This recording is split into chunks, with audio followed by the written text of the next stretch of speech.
নমস্কার, আমরা খাই খাই বাঙালি চ্যানেলে আপনাদেরকে আরও একবার স্বাগত জানাই। আমার চ্যানেলে কিন্তু এই নিয়ে প্রচুর চিকেনের রেসিপি কিন্তু আপনাদের সঙ্গে আমি শেয়ার করেছি। তাই আজও একটা নতুন রেসিপি কিন্তু আপনাদের সঙ্গে শেয়ার করলাম। এখন যেহেতু শীতকাল, বাজারে পালং শাক কিন্তু ভীষণভাবে পাওয়া যাচ্ছে।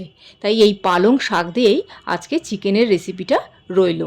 কিভাবে করবেন তার জন্য চলুন দেখে নেওয়া যাক। বাজারে এখন শীতকাল বলে পালং শাক তো ফ্রেশ একদম পাওয়াই যায়।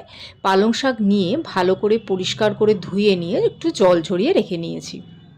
এইবার প্রথমে কড়াইতে 2 থেকে 3 কাপ জল দিয়ে তার মধ্যে অল্প একটু নুন দিয়ে জলটাকে ঢাকা দিয়ে একটু ফুটিয়ে নেব। এখানে কিন্তু পালং শাক দিয়ে আমি ফোটাবো না। জলটা ফুটে গেছে, এবার গ্যাস বন্ধ করে ওই গরম জলের মধ্যেই পালং শাকগুলো দিয়ে দিতে হবে। জলের পরিমাণটা কিন্তু এরকমভাবে নেবেন যাতে পালং শাকগুলো যেন জলের মধ্যে ডুবে থাকে। বেশ কিছুক্ষণ ঢাকা দিয়ে রাখার পর যখন ঢাকা খুলে দেখবেন যে পালং শাক একেবারে নরম হয়ে গেছে, তখন জল থেকে তুলে নেবেন।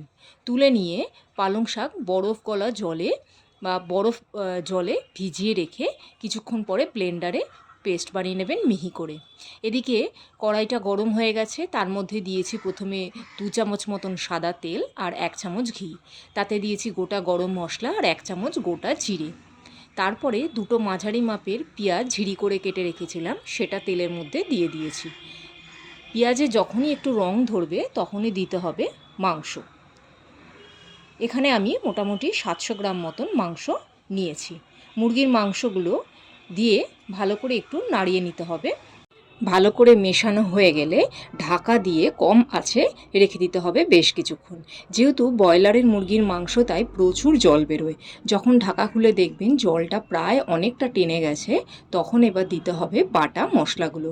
এখানে বাটা মশলার মধ্যে আমি নিয়েছি আদা, কাঁচা লঙ্কা আর রসুন। আমি কিন্তু এই রান্নাটা পুরোপুরিটাই করেছি কাঁচা লঙ্কা দিয়ে।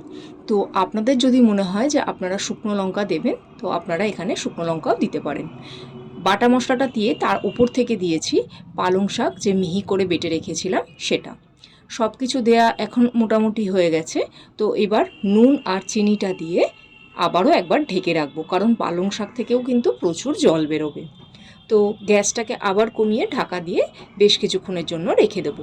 আলাদা করে কিন্তু মাংসে কোনো জল দেওয়ার এখানে প্রয়োজন নেই, কারণ মাংস থেকে যে জল বেরোবে তাতেই কিন্তু মাংস সেদ্ধ হয়ে যাবে। এখানে দেখুন মাংসটার কিন্তু বেশ রং পরিবর্তন হয়েছে। এইবার এইখানে আমি দিয়েছি ভাজা জিরের গুঁড়ো 1 চামচ আর 6 থেকে 7টা কাজু বাদাম পেস্ট করে রেখেছিলাম, সেটাও দিয়ে দিয়েছি এর মধ্যে। সব কিছু দিয়ে কিন্তু ভালো করে মিশিয়ে নিতে হবে। এইবার বেঁচে রইল যেটুকু পালং শাকের পেস্ট, সেটা এবার ওপর থেকে দিয়ে দিয়েছি।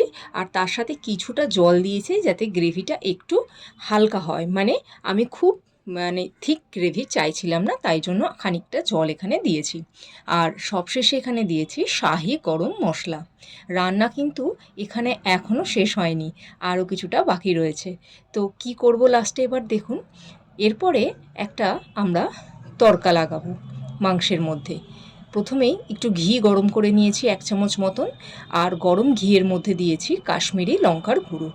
এটা বেশ একটু গরম হয়ে গেলেই মাংসটার ওপরে দিয়ে দিয়েছি। এতে কিন্তু একটা আলাদা রকম টেস্ট আসবে মাংসটার মধ্যে। তো এইবার আপনারা দেখুন তো মাংসটা কেমন রান্না হলো। আর রেসিপিটাও কিন্তু ভীষণ সহজ, আপনারা যে কেউ বাড়িতে এটা রান্না করে খেতে পারেন। ভাত বলুন, রুটি, যা কিছুর সঙ্গে কিন্তু বেশ ভালো লাগবে। আর যেহেতু এখন শীতকাল, তাই এই রেসিপিটা বানাতে কিন্তু একদম ভুলবেন না। কেমন লাগলো এই রেসিপিটা কমেন্টে জানান। আর আরও কী ভিডিও আপনারা চ্যানেলে দেখতে চাইছেন সেটাও জানান। যারা এখনও পর্যন্ত আমার চ্যানেলটিকে সাবস্ক্রাইব করেননি তারা অবশ্যই সাবস্ক্রাইব করুন, তাই নতুন ভিডিও যখনই আসবে তখনই আপনারা নোটিফিকেশান পেয়ে যাবেন।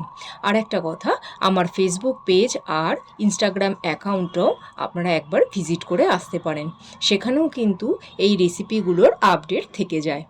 তো আজকের মতন টাটা। আবারও নতুন কোনো ভিডিওতে আপনাদের সঙ্গে আবারও দেখা হবেন। ভালো থাকবেন আপনারা সবাই। নতুন কোনো ভিডিওতে আবার দেখা হবে। নমস্কার।